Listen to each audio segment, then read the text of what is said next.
In that rake of coaches, there's 45 years difference between the newest and oldest. Good day everybody, and welcome to Kampala Road. And here today I'm doing a short overview of the actual layout and where I'm going with it.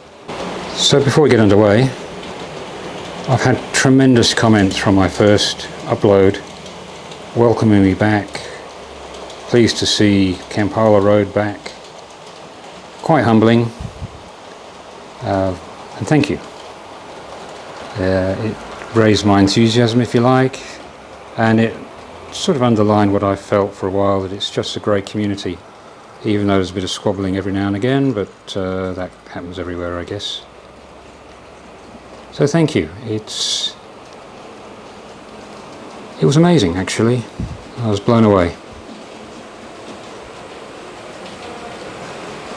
I do like Class 37s. Not sure if they're my favourite loco. Just to make things interesting or boring, there is a brace of 37s running on the layout today. I love the Airfix Mark IIDs. I love coaches. I just think the Airfix, they got the shape right. So today I'm going to try and give you an overview of what is a very basic layout, and that's what I wanted. I wanted something that worked and kept to the KISS principle, keep it simple, stupid.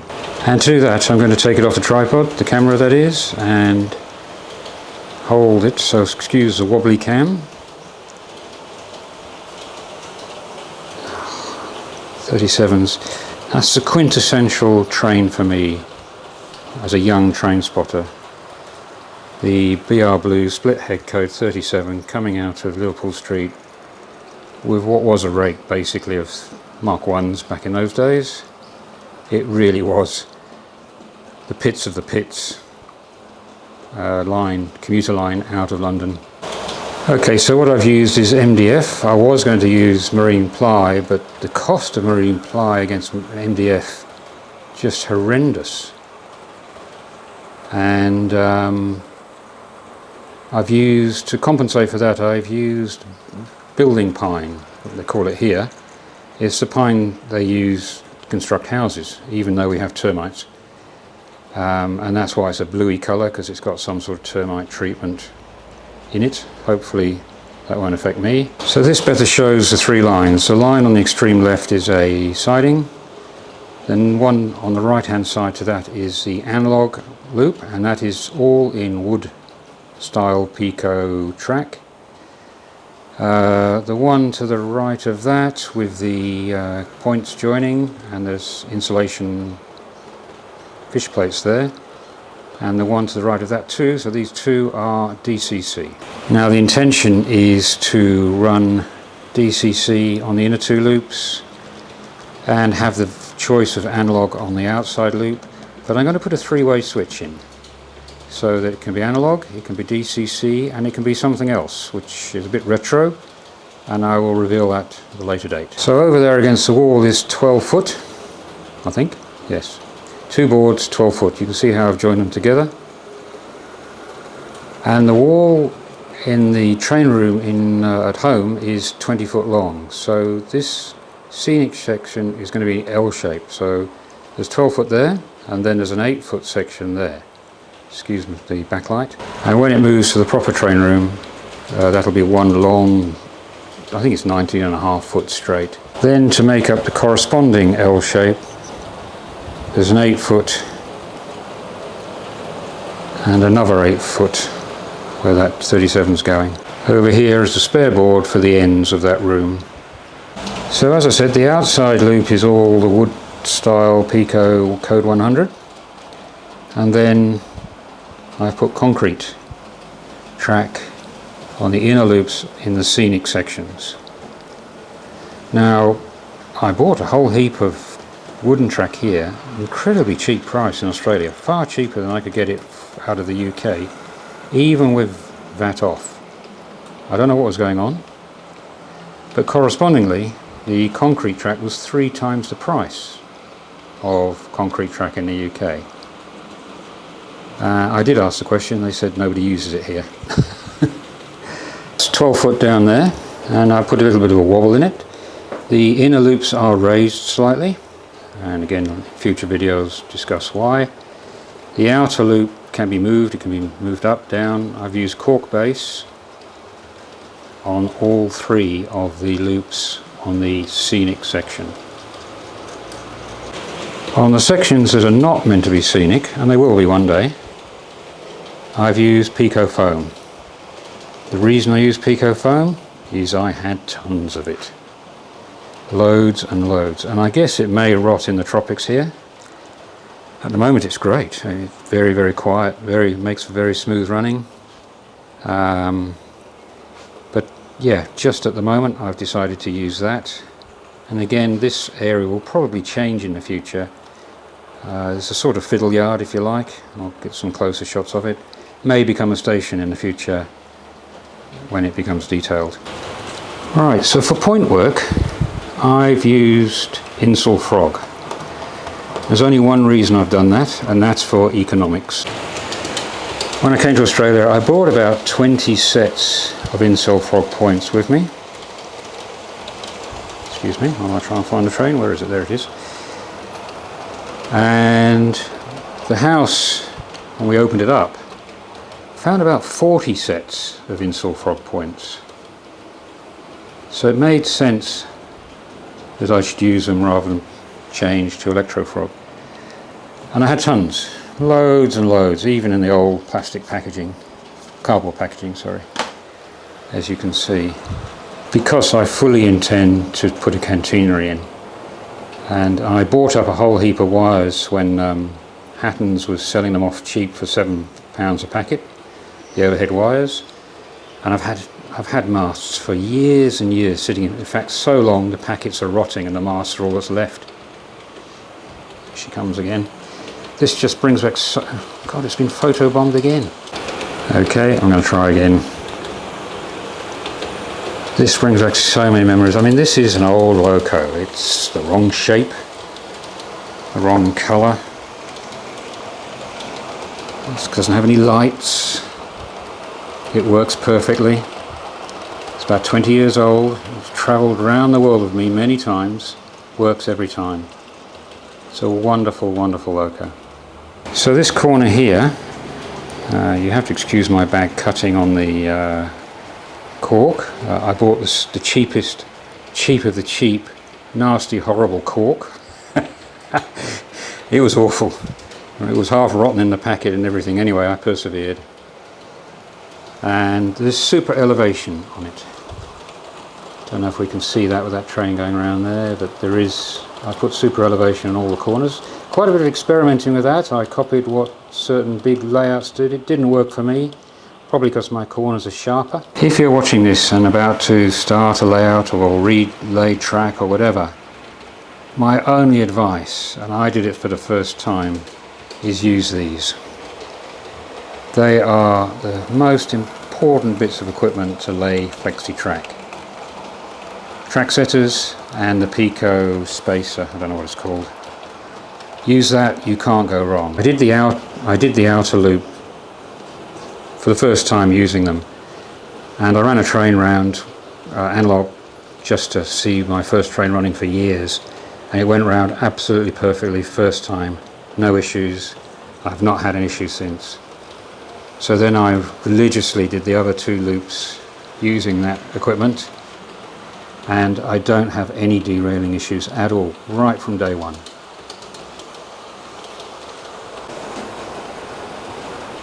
So holding up the boards, I've used trestle legs, and they are from Aldi. They were $19.99 each, so around about 10 quid each. And they're adjustable, so I've got them at quite a high height, and the whole reason for that is my full intention was to make this an exhibition layout, and it still could be. The problem being it's just too big and heavy for one person to move around. All the track has droppers, as you can see. Some are drilled through and some have been sitting there for months not done, and that's a reflection of my attitude at the moment towards this, struggling, and I continue to maintain I'm struggling. But along there on the inside of the loops will be the diesel depot, TMD, whatever. And I designed this layout, or thought about this layout, is I wanted 2 or 3 loops to go around so trains could just run around like they are now, uninterrupted, while I fiddle around in the depots, mucking around with trains, detailing them, plain trains. So there'll be 2 ways to get into the TMD. It'll be here, and that goes around there, and I'll have to make a corner piece. And there'll be 2 sheds, plus fueling.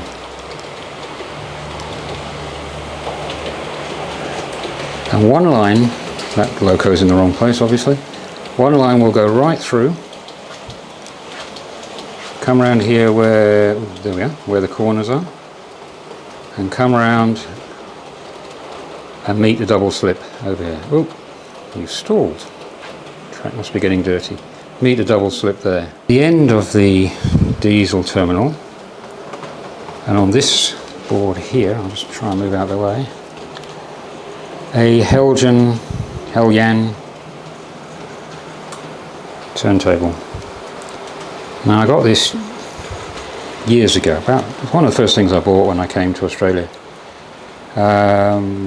It was second-hand, pre-owned if you like, from Hatton's, but it was brand new, it was unopened. £150. So I felt very fortunate. And what I want to do with the steam depot, which is going to be here, slightly smaller than the diesel one, but I do want a steam one, to get entry into that part of the layout, you have to come onto the turntable. Now there's 2 reasons for a turntable. I bought a turntable. One is steam locos need to be turned, but also so do diesels. If you detail one end, which I do, you need to be able to turn them to go on the opposite direction, obviously, rather than using the hand of God. We're in the fiddle yard. Through 2 main lines are there, but every line can go through, like a true fiddle yard, I guess. The train, no, that's the analogue line, sorry. The line now, that train's coming down, that's long enough to park up a 7-car APT with space. And that's what it was designed for, HST APT. On this side, they're slightly shorter. Obviously the loop is slightly smaller, being on the inside. So it's probably 5. They're all designed to hold 6 coaches plus loco, either end. And I think 6 coaches sits nicely on this layout, 6 to 7. 7 looks a little bit long, 6 looks realistic. So the DCC is Z21 naturally. That's what I've been using for several years. Phone, laptop, tablet, sorry, and manual. I do like the Z21. It's has some oddities, but it's very good. It doesn't like TTS decoders.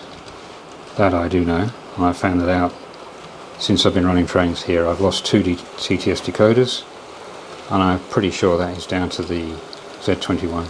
So a combination of the Sharg and track rubber does a good job. It's much cleaner here than in Uganda. There's not so much dust.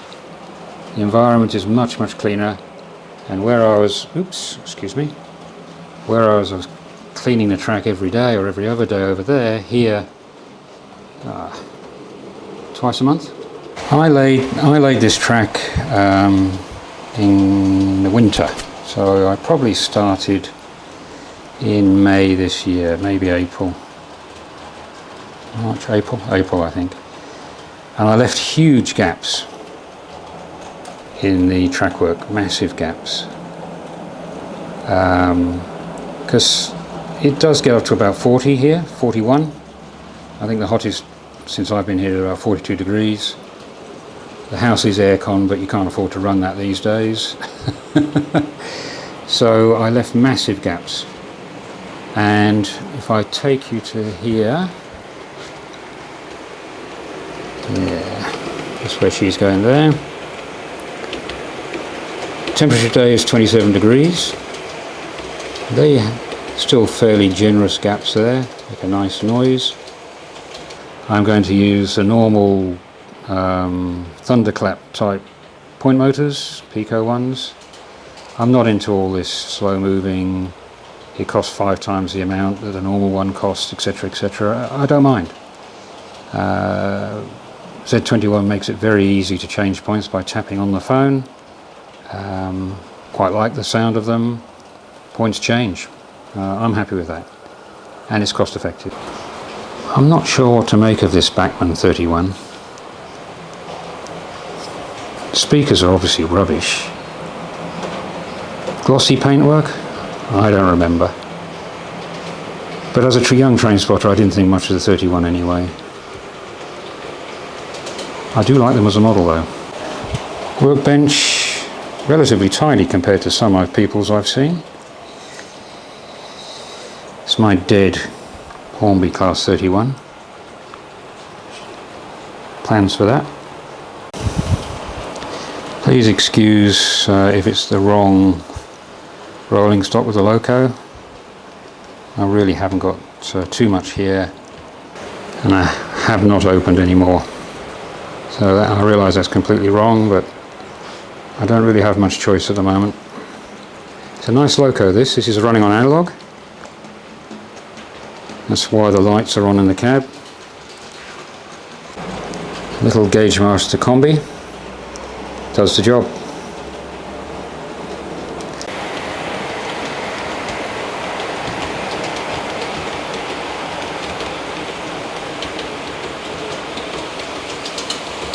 So the makings of some sort of layout. Simple, not too complex, can be changed. Put bridges in, whatever. I do enjoy watching trains, and it does frustrate me if they are unreliable. Stalling, whatever. And as you can see from this, they are fairly reliable, and that is down to using track setter, doing it right the first time, not trying to twist the flexi track beyond the capabilities of the locomotive to make it work. I'm really pleased. 3 basic loops going. Where do I go next? Well, I have to put the power buses in. That is an absolute necessity now. This is all running, by the way, from that. As DCC did boast when they first came out, just 2 power lines to the track. Where do I go next? Okay, so power bus, and I've really got to raise some enthusiasm for that. And since my first video 5-6 weeks ago, I've not done anything about it. The next thing is putting in that turntable so I can work out track geometry through the TMD, etc., round to here. Again, using track setters, etc. I don't want to cheat. I do want to put a 3-way switch so I can change this analog track through to DCC if necessary. And it probably will end up most of the time like that. 3 lines DCC. It's more flexible than analog, I find. Great loco. I've got to open some locos, and some people have given me some ideas. I got a concern. Somebody told me there's a problem with possible problem with one of the locos I showed, and I will dig that one out for the next video, I think.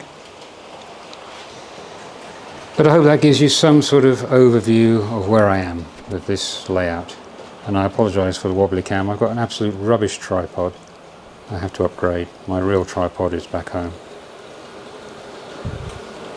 So for now, thanks for watching. Hope that gave you some idea of what I'm up to. Plenty to do, as you can see. And onwards and upwards to the next video. Take care for now.